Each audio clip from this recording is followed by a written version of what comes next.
Para conocer la realidad del sudoeste de la provincia del Chaco, actualidad agropecuaria, visitó al ingeniero agrónomo Gerardo Quintana, del INTA Las Breñas, quien nos habla sobre el manejo del cultivo de soja en el norte argentino.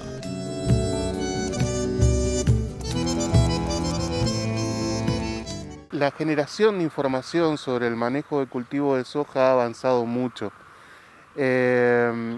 En esta última etapa hemos podido comprobar de que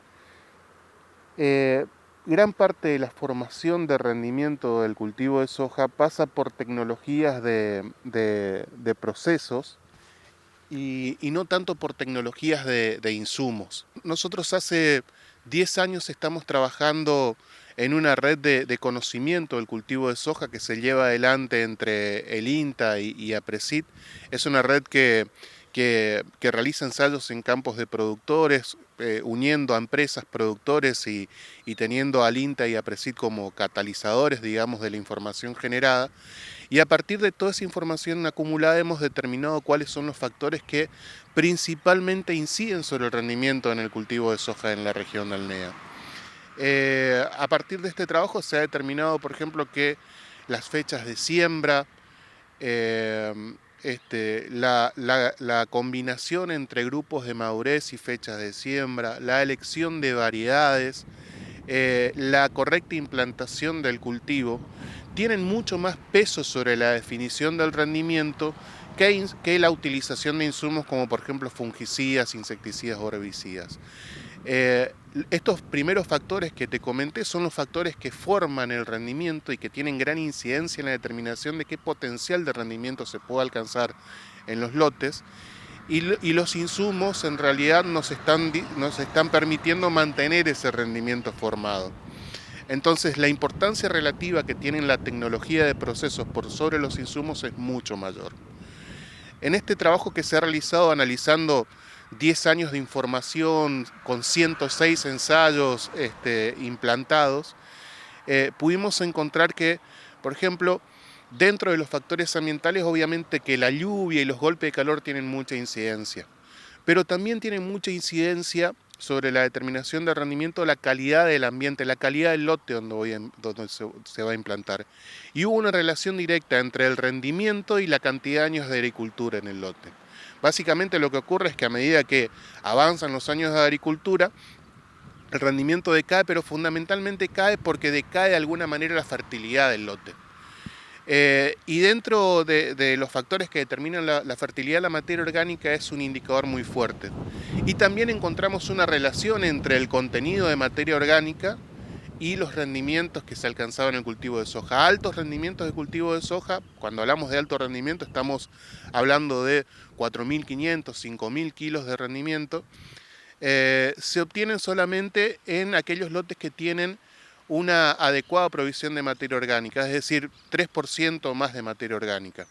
Ahora, en lotes de 2% de materia orgánica también se pueden llegar a obtener alto rendimiento, pero la variabilidad en ese rendimiento es mucho mayor y cuando comparamos lotes de bajo contenido de materia orgánica con alto contenido de materia orgánica, cuando los lotes tienen alto contenido de materia orgánica, el piso de rendimiento suele ser mucho mayor. Esto siempre y cuando no haya limitantes como el agua, o sea, el agua limita todo, pero cuando hablamos de fertilidad y sacamos la limitante del agua, bueno, la materia orgánica tiene mucho que ver. Y en este sentido es importante destacar que el manejo de la rotación de los cultivos puede de alguna manera ayudarnos a incrementar los contenidos de materia orgánica de los lotes. En el INTA Las Breñas venimos ya hace muchos años realizando ensayos de rotación de cultivos y encontramos que aquella secuencia de cultivos que, por ejemplo, en 3 años tienen un 50% de gramíneas, maíz, sorgo, cultivos de cobertura, logran incrementar hasta un 50% el contenido de materia orgánica en los primeros 5 centímetros del suelo. Entonces, vemos que el manejo del ambiente, el manejo de la calidad del lote, tratar de mejorar la calidad del lote tiene un impacto muy significativo sobre la formación del rendimiento. Volviendo a los factores de manejo, como explicaba inicialmente, la fecha de siembra tiene una incidencia notable sobre el rendimiento que puede llegar a ofrecer el cultivo. Nosotros encontramos que para la región Eh, el potencial de rendimiento, que está cerca de los 5.000 kilos, se obtiene en fechas de siembra que van entre el 15 y el 20 de diciembre.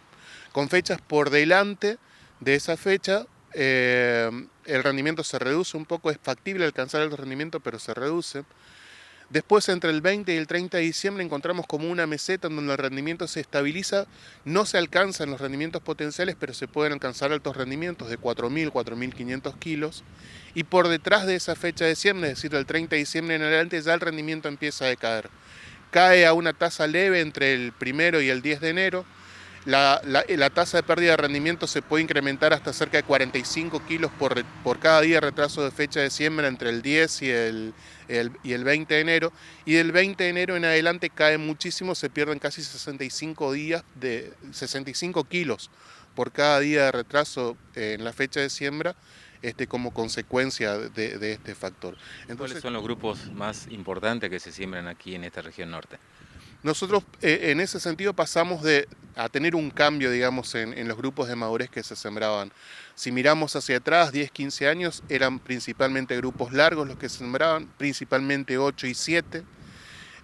Y ha habido un cambio en los últimos 5 años en donde los grupos cortos, es decir, grupos 5 y 6, han abarcado la mayor superficie. Hoy creo que la mayor superficie está comprendida por variedades de esos dos grupos, 5 y 6.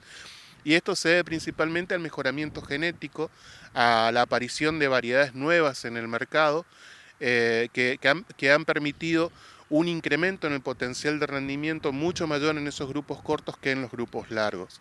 También existe mayor estabilidad de rendimiento en los grupos cortos que en los grupos largos. Ahora, ¿esto es valedero para todos los lotes? No, no es valedero para todos los lotes. Hay que tener siempre en cuenta el potencial de rendimiento que me va a ofrecer el lote para elegir el grupo de madurez correcto a ese lote. Existe un punto de inflexión cerca de los 2.500 kilos de potencial de rendimiento en los lotes, en donde los grupos de madurez largos rinden más que los cortos. Pero por encima de ese rendimiento, por encima de los 2.500 kilos, son los grupos cortos los que generalmente ofrecen mayor potencial de rendimiento que los largos.